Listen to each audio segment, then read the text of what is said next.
Imagine for a moment that you are a German tank commander in the summer of 1944. You are sitting inside a Panther, one of the most formidable armored vehicles of the Second World War. As you navigate the narrow, rubble-strewn streets of an Italian village or the dense hedge of Normandy, your eyes are scanning for one specific threat: enemy infantry. You know what to look for. If an American GI fires a bazooka, there is a blinding flash and a distinct trail of white smoke that points right back to his position. If a British soldier fires a heavy gun, there is a muzzle blast. These visual cues are your lifeline. They tell you where to swing your turret and unleash your MG42 to suppress the enemy. But then disaster strikes. There is no flash. There is no smoke trail. There is no warning, just a dull, metallic thud, followed instantly by the catastrophic screech of molten metal tearing through your side armor. The tank is burning and you have absolutely no idea where the shot came from. You have just been struck by a ghost. This ghost was not a high-tech wonder weapon. In fact, to the soldiers who had to carry it, it looked like a piece of scrap metal scavenged from a plumbing set. This is the Projector Infantry Anti-Tank, better known as the PIAT. Paper, the PIAT was a disaster. It was heavy, incredibly awkward to carry, and relied on a massive, primitive steel spring that required a Herculean effort, leaving Canadian soldiers with massive bruises on their shoulders after a single shot. The troops often cursed it, mocking its crude design compared to the sleek American bazooka. And yet, here lies one of the greatest paradoxes of World War II weaponry. While the Allied troops complained about it, the German forces from the Wehrmacht to the elite Waffen-SS came to loathe and fear this weapon with a passion. Because unlike the rocket-propelled weapons of the era, the spring-loaded PIAT did not give away its position. It was the ultimate ambush predator in the hands of the Canadian Army, who used it with aggressive creativity. From Ortona to the Scheldt, this piece of junk became the silent nightmare of the German Panzers. To understand why the PIAT was such a unique threat, we must first dispel a common misconception. When looking at footage of World War II, it is easy to lump the PIAT into the same category as the American bazooka or the German Panzer Schreck, but technically speaking, they are entirely different beasts. The bazooka and the Panzer Schreck were rocket launchers. They were essentially hollow tubes designed to guide a rocket-propelled grenade. The trigger was pulled, a rocket motor ignited, sending the projectile flying. The PIAT, however, was not a rocket launcher. It was a spigot mortar.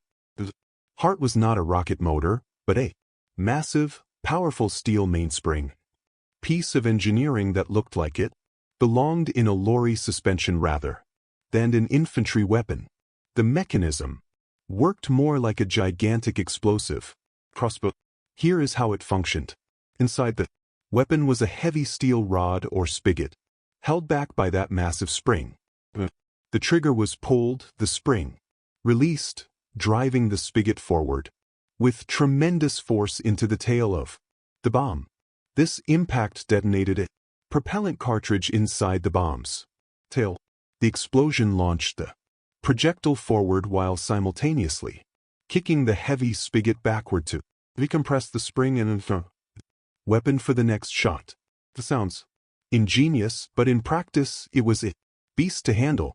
The spring was incredibly stiff. Manually for the first shot required 200 lb, 90 kilograms of pressure. This was not a weapon you could easily prepare while lying prone in the mud. The soldier often had to stand up, place the butt on the ground, and use his entire body weight to engage the spring. A dangerous move in the heat of battle. And then there was the recoil, because it relied on a heavy mechanical spring and a captive explosion. The recoil was punishing. Canadian veterans often joked that they deserved an award just for firing it. A soldier didn't hold it tightly against his shoulder. The kickback was strong, enough to cause severe bruising or even dislocate a collarbone. It was a weapon that hurt the user almost as much as it hurt the target. However, this crude shoulder bruising mechanism provided the one tactical advantage that the Germans came to despise. Rocket launchers like the Panzer Schreck created a massive backblast. When a German soldier fired a Panzer Schreck, a jet of flame and gas erupted from the rear of the tube. This backblast did two things. First, it made it impossible to fire from inside a building or enclosed space without killing the operator. Second, it kicked up a massive cloud of dust and smoke, instantly revealing the shooter's position to every enemy tank and sniper in the vicinity. The pot had no backblast because the explosion happened inside the bomb's tail and was absorbed by the spring mechanism. There was no jet of flame shooting out but there was no giant puff of white. There was no muzzle flash. This meant a Canadian soldier could lie in the tall grass, fire a shot and remain completely invisible. More importantly, as the war moved into the tight urban ruins of Italian and Dutch cities, this mechanism allowed the pot to be fired from inside small rooms, something that German anti-tank teams simply could not do. While the German engineers mocked the pot's primitive design, the German tankers on the receiving end learned a hard lesson. A crude weapon that you cannot see is infinitely more dangerous than a sophisticated one that reveals itself. If the open fields of Normandy were dangerous for tanks, the narrow rubble-choked streets of European cities were a death trap, and it was here in the claustrophobic nightmare of urban warfare that the PAT truly shone and where the German forces began to truly despise it. Nowhere was this more evident than in the Battle of Ortona, often called the Stalingrad of Italy. This was a brutal close-quarters fight, where Canadian troops fought house to house, room to room against elite German paratroopers.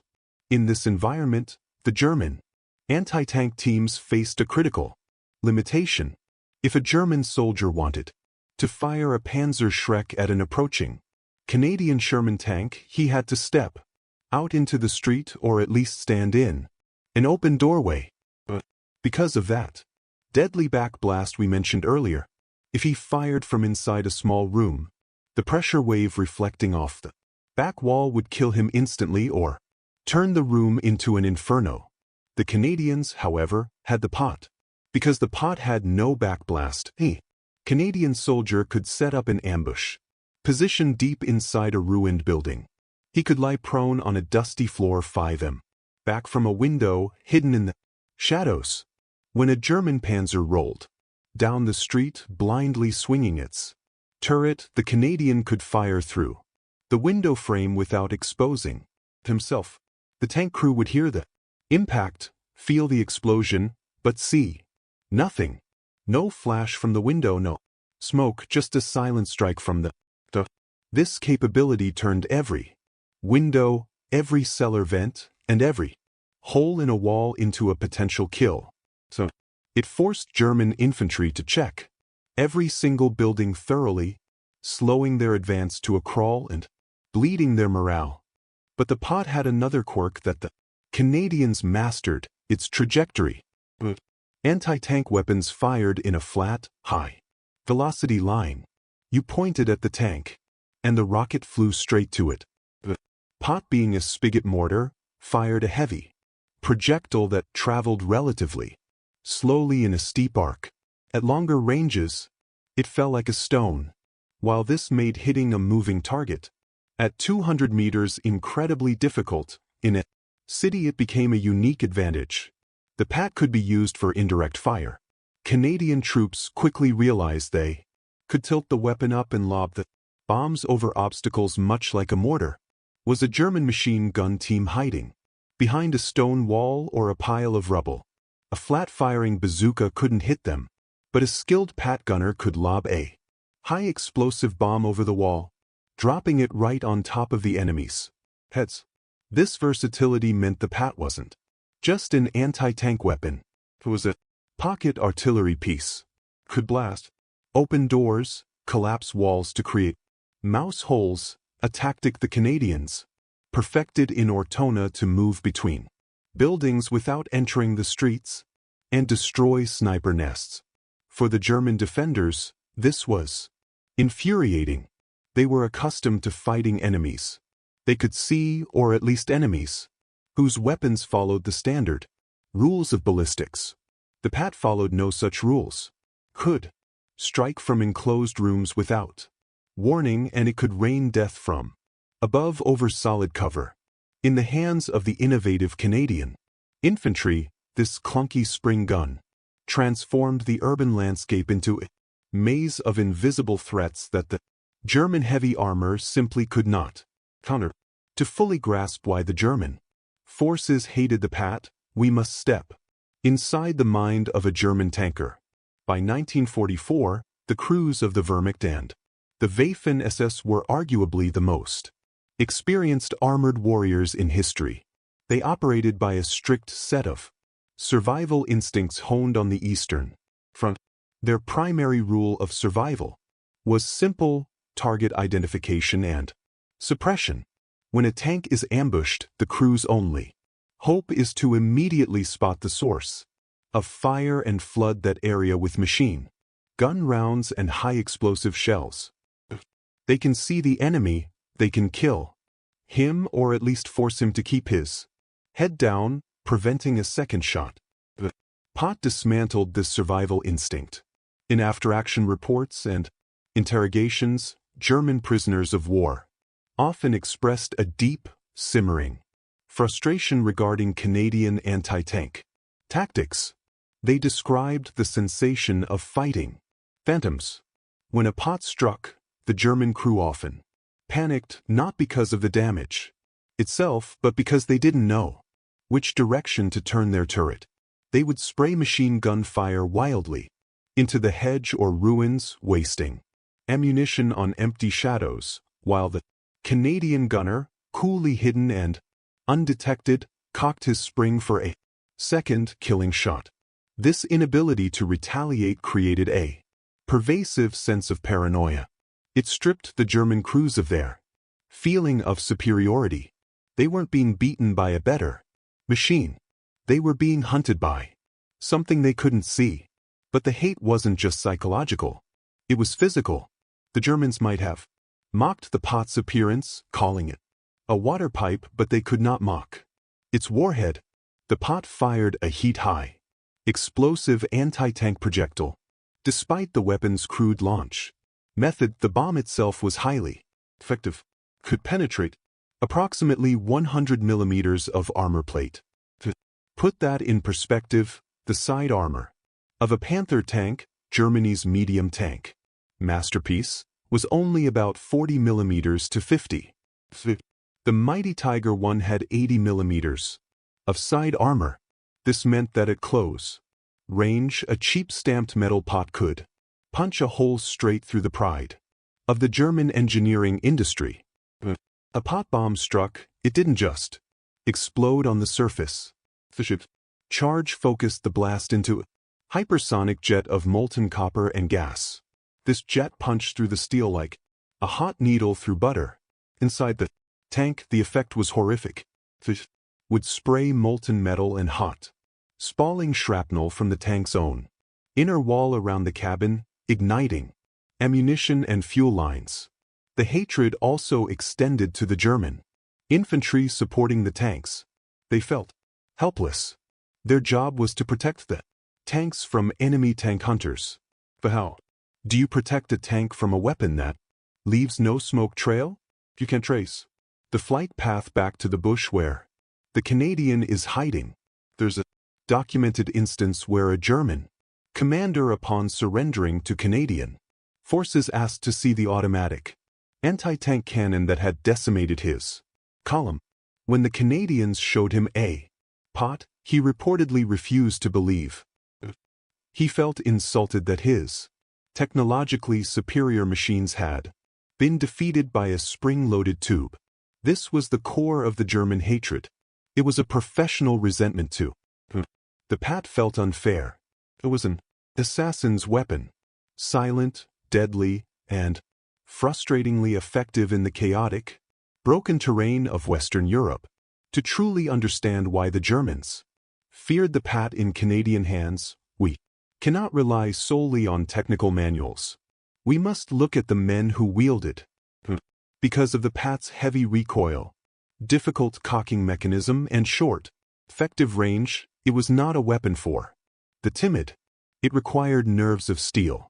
And no soldier exemplified this gritty courage more than Private Ernest Smoky Smith of the Seaforth Highlanders of Canada. On a rain-soaked night in October 1944, Smith's unit had crossed the River Savio to establish a fragile bridgehead, but were cut off, outnumbered, and digging into the mud. Suddenly, the distinct roar of Maybach engines pierced the storm. 3 German Panther tanks, supported by self-propelled guns and infantry, were advancing to crush the Canadians. Panther tank is a terrifying beast. Its frontal armor is nearly impenetrable to most Allied weapons. To kill it with a pot, you cannot shoot from 200 m away. You cannot shoot from 100 meters away. You have to get close, suicidally close. As the lead Panther clanked down the road, sweeping the area with machine gun fire, Smoky Smith did not retreat. He grabbed his pot while his comrades held their breath. Smith waited in a roadside ditch. He let the 45-ton monster approach until it was practically on top of him, a distance of just 30 feet, 10 m. At that point-blank range, the German crew had no chance to spot him. Rose, leveled the heavy weapon, and squeezed the trigger. Thump. The ship's charge warhead slammed into the Panther's side, crippling it instantly. But the battle wasn't over. 10 German infantrymen riding on the back of the tank scrambled off and attacked Smith. Showing incredible ferocity, he dropped the pot, picked up his Thompson submachine gun, and killed 4 of them, driving the rest back. Later in the night, another tank attacked again. Smith waited.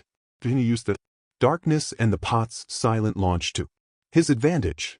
He fired again, forcing the second tank to retreat.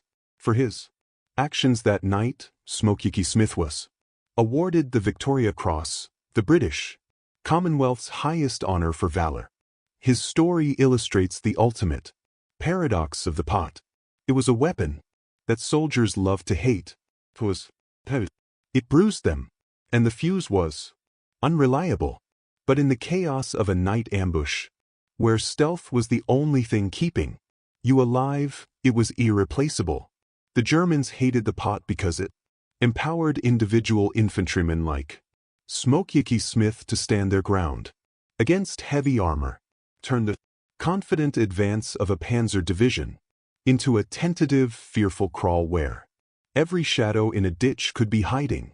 A Canadian with a spring-loaded pipe and a heart of iron.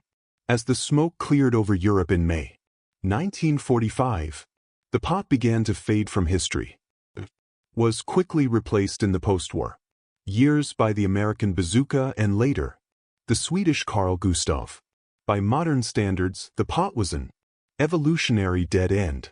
It was heavy, had a punishing recoil, and its loading mechanism was a nightmare for any soldier under fire. From a purely engineering standpoint, it was arguably one of the worst designed weapons of the and yet looking back through the lens of history, we find an undeniable truth. It worked.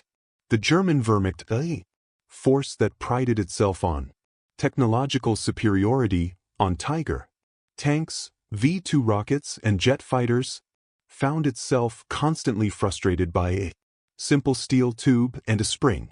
They hated the PIAT because it denied them the one thing they relied on most: predictability. They could predict a rocket's path, could predict an anti-tank gun's position, but they could never predict where a Canadian soldier with a pot might be hiding. For the Canadian Army, the pot became a symbol of their specific brand of warfare. It wasn't flashy. It wasn't glamorous. It was gritty, pragmatic, and required a sheer amount of physical toughness to use effectively.